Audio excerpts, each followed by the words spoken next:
अस्सलाम वालेकुम दोस्तों, उम्मीद है कि सब खैरियत से होंगे। दोस्तों आज हम IM इंजेक्शन के हवाले से बात करेंगे और आपको प्रैक्टिकली दिखाएंगे। IM इंजेक्शन तो दो जगहों में ज़्यादातर लगते हैं। एक तो जो बटक होते हैं यानी ग्लूटियल मसल में, और दूसरा जो रिल्टाइड मसल में लगाते हैं यानी बाजू में। आज हम रिल्टाइड मसल इंजेक्शन यानी बाजू के इंजेक्शन के हवाले से बात करेंगे और आपको प्रैक्टिकली दिखाएंगे। इंजेक्शन लगाने से पहले हम बाजू की एनाटमी पढ़ते हैं, ह्यूमरस की एनाटमी पढ़ते हैं।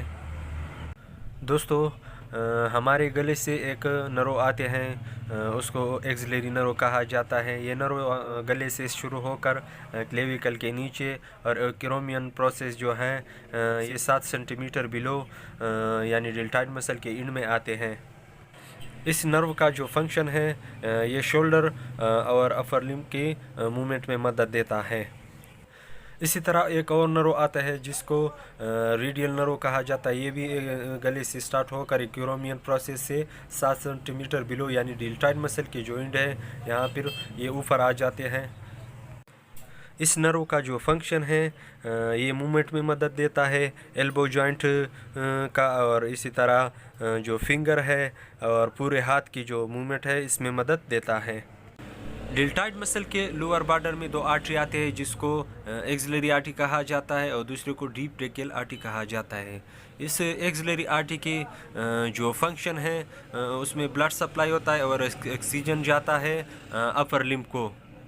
दूसरा जो डीप ब्रेकियल आर्टरी है वो भी इसी तरह एक्सिलरी आर्टरी के ब्रांच से कनेक्ट होकर बैक साइड द हैंड आते हैं और डेल्टॉइड मसल के लोअर बॉर्डर में आते हैं। इस आर्टरी की जो फंक्शन है इसमें भी ब्लड सप्लाई होता है बोन को और ट्राइसेप मसल को और डेल्टॉइड मसल को और अपर लिम्ब को। इस ह्यूमरस एनाटमी के पढ़ने का मकसद हमारा यही था कि इंजेक्शन लगाते वक्त ऐसा ना हो कि आर्टरी या नर्व हमसे डैमेज हो जाए।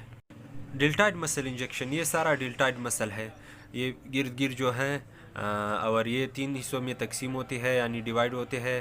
अंदर की तरफ जो है इसको इंटीरियर पार्ट कहा जाता है, और ये दरमियान में जो है इसको मिडल पार्ट कहा जाता है और इसको पोस्टीरियर पार्ट कहा जाता है। ये इंटीरियर पार्ट जो है ये क्लेविकल से ओरिजिनेट होता है, और ये जो मिडल है ये एक एक्रोमियन प्रोसेस से ओरिजिनेट होता है, और जो ये पोस्टीरियर है ये स्पाइनो स्केपुला से ओरिजिनेट होता है।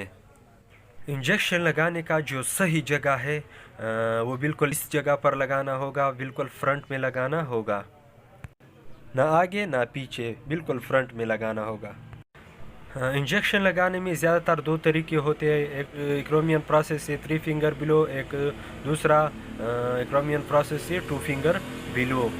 यानी ये ऊपर जो हिस्सा है एक्रोमियन प्रोसेस है और इससे 3 उंगलियां नीचे, बिल्कुल यहाँ पर आपको इंजेक्शन लगाना होगा, बिल्कुल इस जगह पर। दूसरा तरीका जो इंजेक्शन लगाने का है उसको ट्राइंगल कहा जाता है। वो भी एक्रोमियन प्रोसेस से 2 उंगलियां, ये एक्रोमियन प्रोसेस है, बिल्कुल यहाँ से 2 नीचे 2 उंगलियां रखकर और नीचे ट्राइंगल बनाना है बिल्कुल इस तरह। और ये जो फ्रंट एरिया है ये बिल्कुल इंजेक्शन लगाने का जगह है। इंजेक्शन आप 2 तरीक़ों से इंसर्ट कर सकते हैं मसल में, इसी तरीके से भी आप इंसर्ट कर सकते हैं और इसी तरह 3 उंगलियों के साथ भी आप इसको इंसर्ट कर सकते हैं। इंजेक्शन को 90 एंगल पर लगाना होगा। इंजेक्शन लगाते वक्त या आपको या ऊपर की मसल पकड़ना होगा या आपको नीचे की जो मसल है उसको पकड़ना होगा, क्योंकि इंजेक्शन लगाते वक्त जहां मसल कम होता है तो वहां फिर बोन डैमेज हो सकता है। पहले आपको डेल्टॉइड मसल को मुकम्मल तरीके से डिसइंफेक्ट करना है। इसी तरह जो इंजेक्शन की जगह है उसको सही तरीके से आपको वॉश करना होगा। इंजेक्शन लगाते वक्त आपको पेशेंट का जो हाथ है उसको इस पोजीशन पे रखना होगा ताकि डेल्टॉइड मसल सही तरीके से सामने आ जाए। इंजेक्शन लगाते वक्त ऊपर का जो मसल है उसको 2 उंगलियों से पकड़कर और सिरिंज को 90 एंगल पर पकड़कर इंजेक्शन को इंसर्ट करना है, और सिरिंज की पंप को पीछे की तरफ खींचे, इसमें बबल आ गया, ये बिल्कुल मसल के अंदर है, और इसी तरह आराम से आपको इंजेक्शन लगाना होगा और निकालने के बाद इसके ऊपर